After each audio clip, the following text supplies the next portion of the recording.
이번 이야기부터는 손정혜 변호사가 도움 말씀 또 주시겠습니다. 안녕하십니까? 어서 오십시오. 안녕하세요.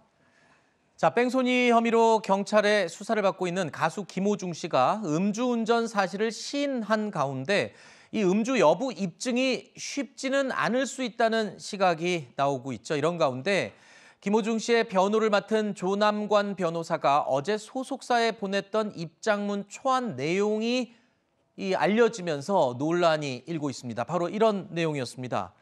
음주운전에 대해서 직접 증거가 부족해 보이기 때문에 끝까지 다투면 무죄를 받을 수도 있을 것 같다라는 내용이 초안에 있었다는 겁니다. 하지만 나중에 공개될 때는 저 내용은 삭제된 것으로 알려지고 있는데요.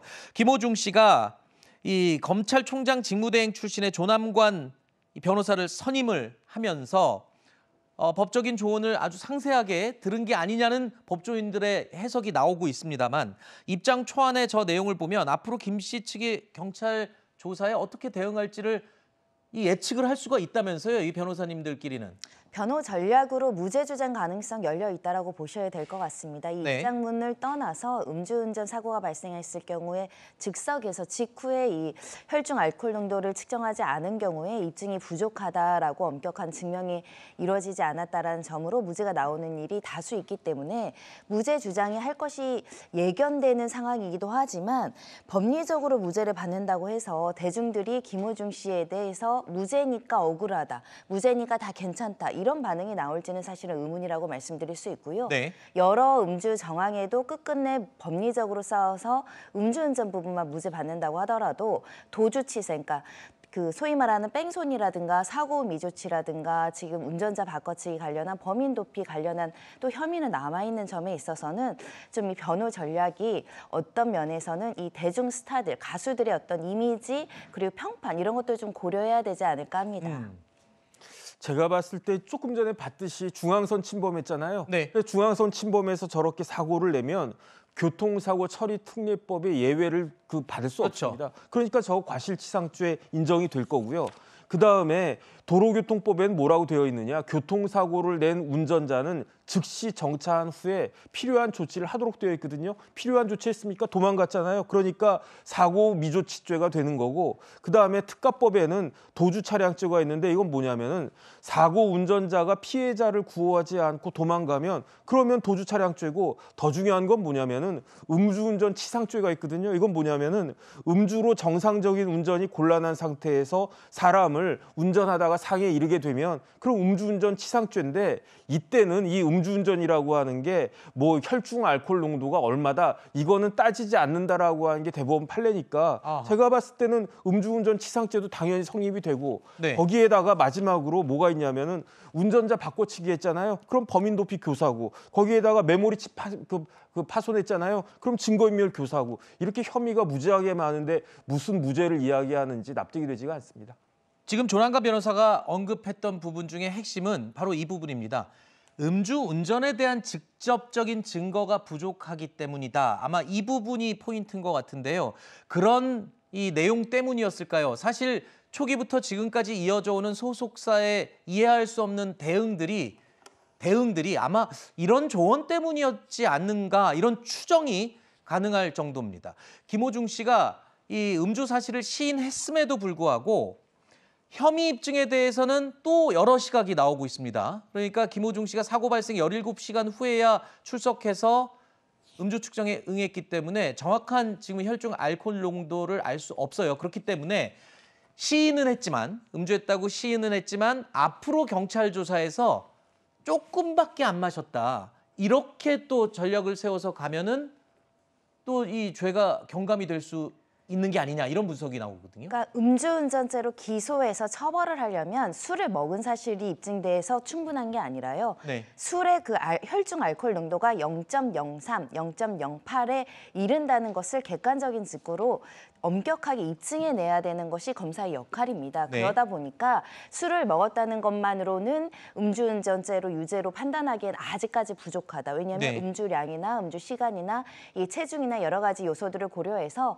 사고 당시에 혈중 알코올 농도가 그 처벌 수치가 훨씬 상회하는 기준에 이르렀다는 걸 입증해야 되는데 네. 다른 데 사건에서는 음주의 정황은 합리적으로 의심이 드나 네. 이런 수치나 이런 것들이 객관적으로 좀 부족하다라고 무죄가 나온 사례들을 아마도 김호중 씨 변호인 측에서도 이 사례들을 들어서 무죄 가능성 있는 거 아니냐 이렇게 판단하는 것으로 보입니다. 변호사님, 그럼 이건 어떻습니까? 지금 경찰이 이 사건에 대해서 대대적으로 수사를 하면서 동석자들, 그러니까 이 4차 자리에 가다가 사고가 발생했는데 그 전에 있었던 1, 2, 3차 자리에 동석했던 사람들도 일부 참고인으로 조사를 했어요.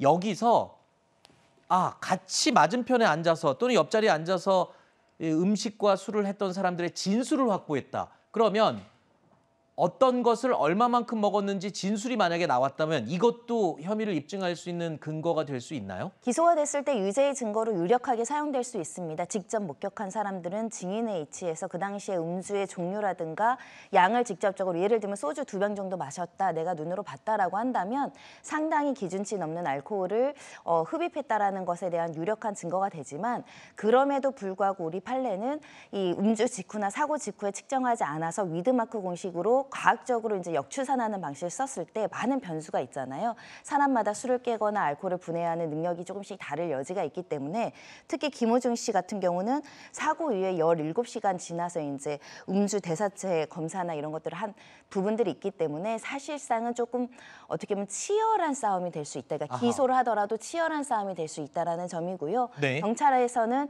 이거 유죄로서 입증하겠다. 그래서 지금 동석자들에 대한 참고인 수사 보고서 마련한 상태이고 이 참고인들 다 소환해서 이제 진술 받을 것으로 예상이 되고요. CCTV, 블랙박스 그리고 술에 취한 정황들 모두 다 찾아내서 유죄 쪽으로 기소할 것으로 예상이 됩니다.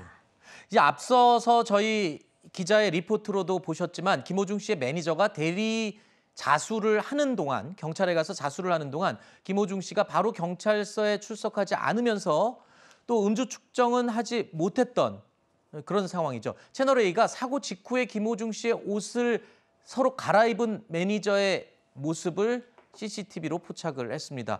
바로 이 그림인데요. 사고 1시간 뒤에 현장에서 약 200m 정도 떨어진 골목길 안에 남성 2명이 걸어가는 모습입니다. 한 명이 입은 옷 잘 보십시오. 특이한 무늬가 그려져 있죠. 바로 김호중 씨가 사고 당시에 입었던 위도십니다.